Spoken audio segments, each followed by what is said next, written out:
बिस्मिल्लाहिर्रहमानिर्रहीम, अस्सलाम वालेकुम रहमतुल्लाहि व बरकातुहू। मेरा नाम अहमद अकील है। आप देख रहे हैं प्रॉपर्टी विजन टीवी। कर्ज़ा लेने की आदत इंसानों को किस तरह से पीछे रखती है, और जो कर्ज़ा लेने वाला है ना ही वो इन्वेस्टमेंट कर सकता है, ना ही वो एक रिस्पेक्टफुल ज़िंदगी जी सकता है।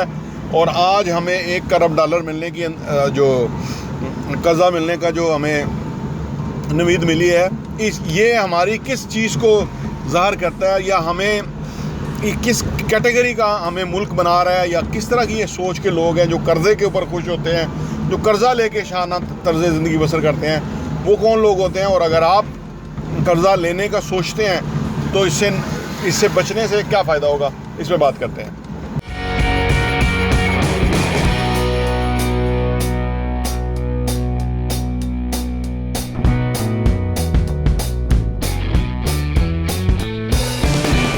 देखिए, कर्ज़ा किसी भी कौम के लिए बाइसे फ़ख्र चीज़ नहीं है। कर्ज़ा वो लेता है कि जिसके पास पैसा नहीं होता। कर्ज़ा कभी भी काबिल फ़ख्र नहीं। कर्ज़ा कभी भी इंसानों को बड़ा इंसान नहीं बनाता, अमीर नहीं बनाता, इन्वेस्टर नहीं बनाता। कर्ज़ा हमेशा ये ज़ाहिर करता है कि बंदे की जो इकॉनमी है ना, वो गड़बड़ है, वो जो है ना वो दगरगूं है, उसकी ज़ाती इकॉनमी जो है ना वो बड़ी पस्त है। इस वजह से वो लोगों से कर्ज़ा लेके अपना सिस्टम चला रहा है, यानी वो बिलो द लाइन है उसकी इकॉनमी, ये है। अच्छा, आमतौर पे लोग कहते हैं नहीं जी अमेरिका भी तो कर्ज़ा लेता है। अमेरिका की जो पोजीशन है और हमारी पोजीशन मुख्तलिफ है। देखिए, एक आम आदमी जिसने अभी घर भी नहीं बनाया, वो किराए पे है, अगर वो कर्ज़ा लेगा तो वो कहेगा जी मियाँ मनशा भी कर्ज़ा लेता है। मियाँ मनशा कर्ज़ा लेता है किसी पर्टिकुलर प्रोजेक्ट के लिए। वो ये करता है कि अपना पैसा भी नहीं इन्वॉल्व करता, और बाहर के ही पैसा लेके उसी से इन्वेस्टमेंट करके वो और पैसा बना लेता है, अपना पैसा इन्वेस्ट किए बगैर, क्योंकि उसकी क्रेडिबिलिटी होती है, इसलिए वो कामयाब है।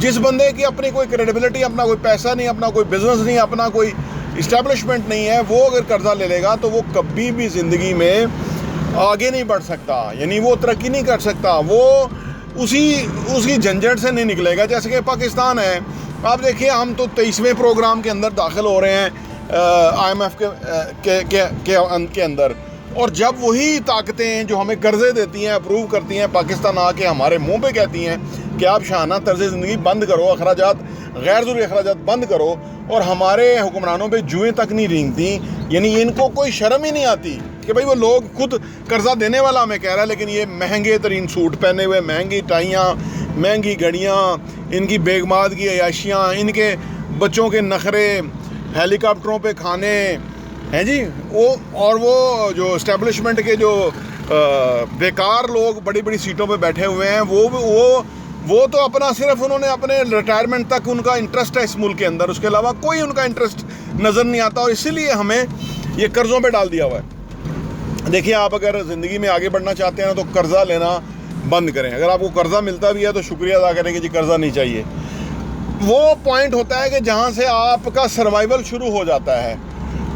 इंसान का सर्वाइवल किसी ना किसी तरह हो जाता है, लेकिन कर्ज़ा जो है वो लिया हुआ जो है वो फिर देना पड़ जाता है। वो कहते हैं ना कि हाथों से जो गिरा लगाई होती है वो मुँह से खोलनी पड़ जाती है, दांतों से खोलनी पड़ जाती है। तो यही मामला कर्ज़ा लेने के अंदर है कि जो हमने बड़ा हंसते मुस्कुराते हमने कर्ज़ा लिया कि जी अब हमारा जो है ना वो इकॉनमी चल गई है, और उसके बाद कुछ अरसे के बाद उससे बुरी सूरत हाल में खड़े हुए हैं। जब इमरान खान आए थे, मुल्क की सूरत हाल ख़राब थी, उससे पहले उससे ज़रा बेहतर थी, उससे पहले ज़रा बेहतर थी, उससे ज़रा बेहतर थी, अब आगे मज़ीद ख़राब से ख़राब आती जा रही है। और हमारे न्यूक्लियर असासे, हमारी इज़्ज़त और हमारा वक़ार, सब कुछ जो है इन कर्ज़ों ने तबाह करना है। जिस तरह से ये हुक्मरान कर्ज़े लेके याशियाँ कर रहे हैं, जिस तरह से ये पैसा खर्च करते हैं, और ये अगर हम अपनी ज़ात पे ले आएँ, देखिए, एक इंसान ने घर बनाना है, वो कर्ज़े ले रहा है, तो घर उसका कभी नहीं बनेगा। घर बनाने के लिए ज़रूरी है कि वो अपनी जो आमदनी है उसके ऊपर रिलाई करना सीखे। वो सीखे कि भाई मेरे ये आमदनी है, ये मेरे अखराजात होने चाहिए, इतना मुझे इसके अंदर मुझे वो डिफरेंस क्रिएट करना है ताकि वो घर बना सके। जिन्होंने बनाया इस तरह से बनाया, किसी ने कर्जा लेके भी घर बनाया है, ऐसा बिल्कुल नहीं है। जो अगर किसी ने बनाया भी है तो उसने फिर बहुत बड़ा सूद अदा किया है साथ साथ, इतना सूद कि आपकी सोच है।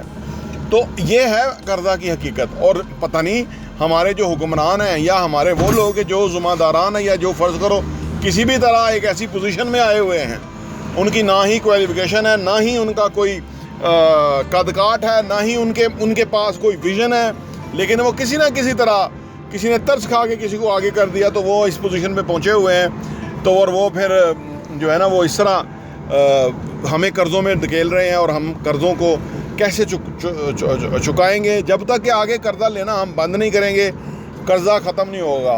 आज कर्जा लेना हम बंद कर दें तो हम जो कर्जा पिछला है वो लुटा सकते हैं, लेकिन अगर हम कर्जा लेके पिछले कर्जे अदा कर रहे होंगे तो आप सोचिए सूद तो हमारे ऊपर ही चढ़ रहा है ना, वो तो कम नहीं हो रहा, वो तो बढ़ रहा है। तो ये सारी सूरत हाल हमें बताती है कि हम क्या करें। और इस मुल्क की आम आवाम जो है जिसके ऊपर कर्जा है, असल में ये तो चले जाएंगे, ये तो मर जाएंगे, खप जाएंगे, तो आगे नस्ल दर नस्ल कर्जों में रहेगी, वही कर्जा उतारते रहेंगे और वो हमें भी कोसेंगे कि भाई इनके होते हुए जो चोर डाकू हुक्मरान थे जो करप्शन करते थे, मुल्क को लूटते थे, वो लूटते रहे और ये हमारे जो लोग थे ये चुप करके बैठे रहे। हमारी आने वाली नस्लें माफ़ नहीं करेंगी। तारीख जिसने भी तारीख में जिसने मुल्क को 2 लख्त किया उसको कभी तारीख माफ़ नहीं करेगी। जिसने मार्शल लॉ लगाया उसको कभी तारीख माफ़ नहीं करेगी। जिसने इस मुल्क के अंदर आइन तोड़ा उसको कभी तारीख माफ़ नहीं करेगी। अल्लाह ताला की ज़ात भी माफ़ नहीं करेगी। तो ये सारी चीज़ें हमें ये बताती हैं कि हम एक अपने पाँव पे खड़ा होना सीखें। अपने पाँव पे तब तक हम खड़े नहीं हो सकते जब तक कि हम अपने पाँव पे दबाव ना डालें, अपने पाँव पे रिलाय ना करें, यानी हम अपनी एफर्ट्स के ऊपर जब तक कि हम एतमाद ना करें, और वो होगा जब कि हम कर्जा लेना बंद करेंगे।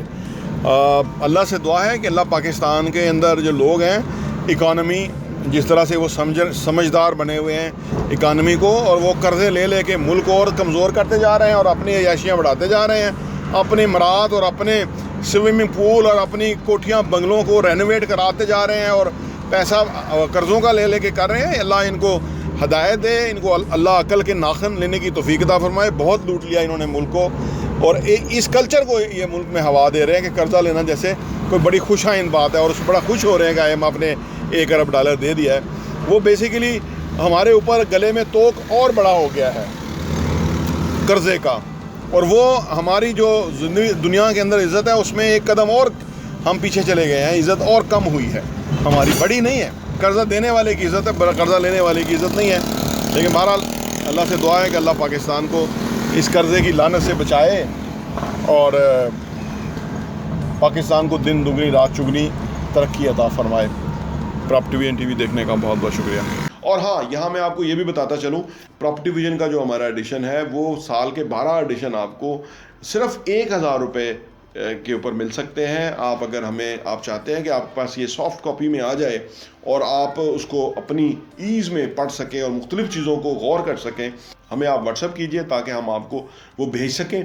और आप सिर्फ 1000 रुपये में हमारे 12 एडिशन पूरे साल के 2022 के आपको मिल जाएंगे, और आपके लिए वो बहुत ही ज़बरदस्त इन्फॉर्मेशन होगी। आप किसी के साथ शेयर भी कर सकते हैं, अपने लोगों के साथ भी, ताकि आप वो कंटेंट पढ़ें, वो मवाद पढ़ेंगे। जिस तरह आप अच्छा कंटेंट पढ़ेंगे कि कैसे पैसा कमाना है, कैसे पैसे को मल्टीप्लाई करना है, कैसे पैसे की टेक केयर करनी है, कैसे पैसे को जो है ना वो सही जगह पर डायरेक्शन पर लगाना है, कैसे एसेट्स बनाने हैं, असासों से किस तरह कमाना है, और वो कमाने के बाद उन पैसों को किस तरह से इन्वेस्ट करना है, इस तरह की बहुत ही ज़बरदस्त इन्फॉर्मेशन जो है वो रियल एस्टेट के हवाले से हम प्रॉपर्टी विजन के मैगज़ीन के अंदर पब्लिश करते हैं, और वो हम आपको इंशाल्लाह भेजेंगे। सिर्फ 1000 रुपये में 12 एडिशन आपको मिलेंगे।